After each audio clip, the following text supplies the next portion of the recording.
Good morning everyone. আজকে সকালবেলা একটু হাঁটতে বেরিয়ে গেছি।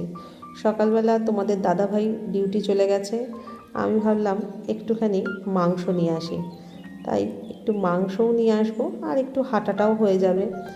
রাজস্থানে তো এখনও ঠান্ডা কমেনি, রাত্রেও বেশ ভালোই ঠান্ডা, কম্বল গায়ে দিতে হচ্ছে।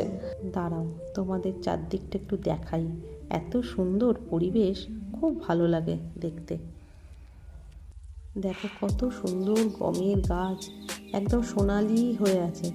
সত্যি এত সুন্দর পরিবেশ, সঙ্গে একটু পাখির ডাক, কি সুন্দরটাই না লাগছে। সকালবেলা না শিশির পড়ে থাকে, খুব ভালো লাগে দেখতে। এত সুন্দর পরিবেশ, চারদিকে সবুজে সবুজ, কি সুন্দর যে লাগছে।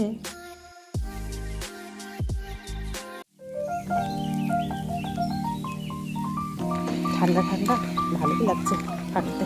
দেখো গাছটা এত সুন্দর লাগছে, না দেখিয়ে পাচ্ছি না তোমাদের। কি সুন্দর ফুল ফুটেছে না, দেখার মতন লাগছে। একটা মন্দিরও আছে এখানে। হ্যাঁ, এটা একটা শিব মন্দির। বাহ, সুন্দর দেখতে মন্দিরটা। এখানে সবাই শিবের পুজোটাই বেশি করে।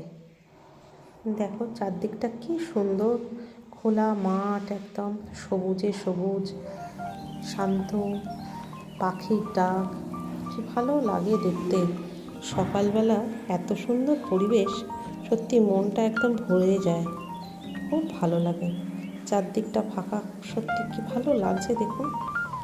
এদিকটা অতটা জমজমাট নয়, ফাঁকা ফাঁকাই থাকে, ভালো লাগে বেশ। সুন্দর পরিবেশ, শুধু গাছ আর গাছ। মাংস কিনে চলে এসেছি এবার বাড়ির পথে।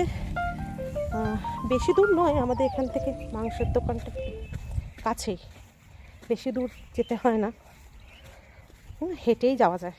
আমাদের ফ্ল্যাটের কাছাকাছি চলে এসেছি, এবার ঘরে যাব। তো দেখুন আমাদের ফ্ল্যাটের ঠিক উল্টো দিকেই গম ক্ষেত, এত সুন্দর লাগে সকালবেলা, শিশির পড়ে থাকে সকালবেলা গম গাছগুলোর ওপরে, মিষ্টি পরিবেশ, কি সুন্দর লাগছে দেখুন, এত ভালো লাগছে। এই তো ফ্ল্যাটে এবার চলে এসেছি, এবার ঘরে গিয়ে প্রচুর কাজ করতে হবে।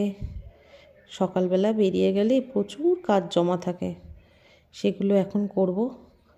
আর মাংস নিয়ে আসলাম, তার প্রিপারেশনও করতে হবে। তো সবাই খুব ভালো থাকবেন, সুস্থ থাকবেন। ব্লগটা এখানেই শেষ করছি।